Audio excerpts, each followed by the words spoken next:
சண்டை இல்லைன்னா அது ஒரு உண்மையான ரிலேஷன்ஷிப்பே கிடையாதுன்னு சொல்லுவோம்ல. பொதுவாக ரிலேஷன்ஷிப்பை பொறுத்த மட்டும் சண்டைகள் வாரது நேச்சுரலான விஷயம்தான். அது இல்லை, சண்டைகளின் போது அந்த ரிலேஷன்ஷிப்பை நம்ம எப்படி மெயின்டைன் பண்ணுறது, எப்படி கொண்டு போகிறது அப்படின்னு ஆழமாக பார்க்கலாம். நான் உங்கள் அப்துல்லா. இன்னைக்கு தான் வீடியோ பார்க்குறீங்கன்னா சேனலை விசிட் பண்ணி பாருங்கள். மோட்டிவேஷனான நிறைய கண்டென்ட் கொடுத்துட்ருக்கோம். இது ரிலேஷன்ஷிப் சீரீஸ். இந்த சீரீஸ் பார்க்கலன்னா ஃபர்ஸ்ட் கமெண்ட்டில் இதுக்கு முதல் வீடியோவில் நான் பின் பண்ணிருக்கேன், செக் பண்ணி பாருங்கள். பொதுவா ஒரு உறவுகள் ரிலேஷன்ஷிப்பை பொறுத்த மட்டும் சண்டைகள் வாரது நேச்சுரலான விஷயம் பார்த்தோம். இந்த சண்டைகளின் போது நான் எவ்வளவு கஷ்டப்பட்டிருக்கேன், நீ தான் எல்லா தப்புமே செய்யற, உன்னாலதான் எல்லா பிரச்சனையுமே, உன்னாலதான் இவ்வளவு பிரச்சனை எப்பயுமே வந்துட்டு இருக்கு அப்படின்னு சொல்லி இன்னும் பிரச்சனைகளை அதிகப்படுத்தாம ரெண்டு பேருமே ஈகோவுக்கு எதிராக நிப்பமா இருந்தா அந்த சண்டைகள்ல ஒரு முக்காவாசி பகுதி வெற்றி அடைந்தோம்னு சொல்லுவோம். ஏன்னு சொன்னா ஈகோங்கிறது தான் இந்த காலத்துல நிறைய பிரச்சனையா இருக்கு. அதை பத்தி வீடியோ போட்டிருக்கோம், செக் பண்ணி பாருங்க. அப்ப இந்த சண்டைகளின் போது ஈகோக்கு எதிராக ரெண்டு பேருமே நின்று ஏன் நமக்குள்ள இந்த பிரச்சனை வருது, நாம் நாம் இங்கின்ற அந்த வேர்ட்ஸ் இருக்குல்ல, அந்த வார்த்தை அது பிரச்சனைகள்ல ஒரு பகுதியை இல்லாமக்குதுங்க. ஏன்னா அப்படிதான் யோசிக்கணும். இன்னும் சண்டையை அதிகரிச்சுட்டு இன்னும் இந்த பிரச்சனை நிறைய பேருக்கு தெரிஞ்சிட்டு இந்த உறவுகள் பிரிஞ்சு போறதுக்கு காரணமா இல்லாம இதை நம்ம எப்படி எதிர்கொள்ளலாம், நம்ம எப்படி இன்னும் இது இல்லாம சந்தோஷமா வாழலாம் அப்படிங்கிறதுக்கு 3 விஷயங்கள் சொல்ல போறேன். அதுல முதலாவது விஷயம் சாஃப்டா இருக்கிறது.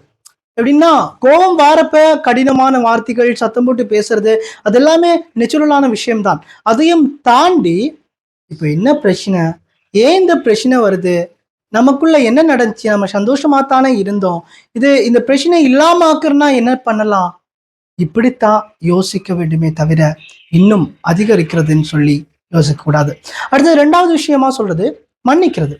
சரி, நம்மள எந்த தப்புமே இல்லை, 100% நம்ம சரியா தான் இருக்கும். ஆனா நம்ம ரிலேஷன்ஷிப்ல நம்ம கூட இருக்கிறவங்கள தான் தப்பு இருக்குன்னாலும் சரிப்பா மன்னிக்கிறேன் அப்படின்னு பெரும் மனசோட மன்னிக்கிறதால எதுவுமே குறைஞ்சு போறது இல்லையே. அல்லாஹ் நாம செஞ்ச பாவங்களை மன்னிக்கணும்னு நாம ஆசைப்படுற நாம, இறைவன் நம்ம செஞ்ச தப்ப மன்னிக்கணும்னு ஆசைப்படுற நம்ம கூட இருக்கிற நம்ம ரிலேஷன்ஷிப்ல இருக்கிற அந்த உறவுகள் செய்த தவிர நாம மன்னிக்கிறதால எதுவுமே இழக்க போறது இல்லை. அதனால நம்ம கூட இருக்கல அந்த உறவு செஞ்ச தப்ப மன்னிச்சு அதை மறந்து சந்தோஷமா இருக்கிறது.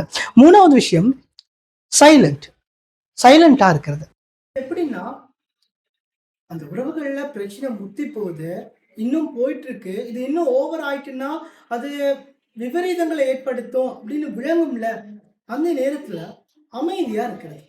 சரி, பேசுறது பேசி முடிவிட்டோம் அப்படின்னு பொறுமையோட அமைதியா இருப்போமா இருந்தா நம்ம உறவுகளை காப்பாத்துறதுக்கு, நம்ம உறவு தொடர்றதுக்கு நாம செய்யற ஒரு பெரிய முக்கியமான முயற்சியா இருக்கும். ஏன்னா நபியவங்க சொன்னாங்க, நான் பேசுறது உண்மையா இருந்தும் விவாதம் இல்லாம ஆகணுங்கிறதுக்காக அதை விட்டு கொடுத்தாருன்னா அவருக்கு சொர்க்கத்துல ஒரு மாளிகை வழங்கப்படுகிறது என்று சொல்லி. இந்த உலகம் முடிந்து போகக்கூடியதுங்கிறது நம்ம எல்லாருக்கும் தெரிஞ்ச விஷயம். அதுக்கு பிறகு இருக்கிற சொர்க்கத்துல ஒரு மாளிகைக்காக, அந்த மாளிகை கிடைக்கும் என்கிற அந்த விஷயத்துக்காகவது நாம அமைதியா இருக்கிறது. இப்படி நான் பிரச்சனைகளை இல்லாமலாக்கலாம். பொதுவா இந்த 3 விஷயம் சொல்லியிருக்கேன். இந்த 3 விஷயம் முக்கியமான விஷயம். சண்டைகள் வாரப்ப இந்த 3 விஷயங்களையும் கடைபிடிக்கும்.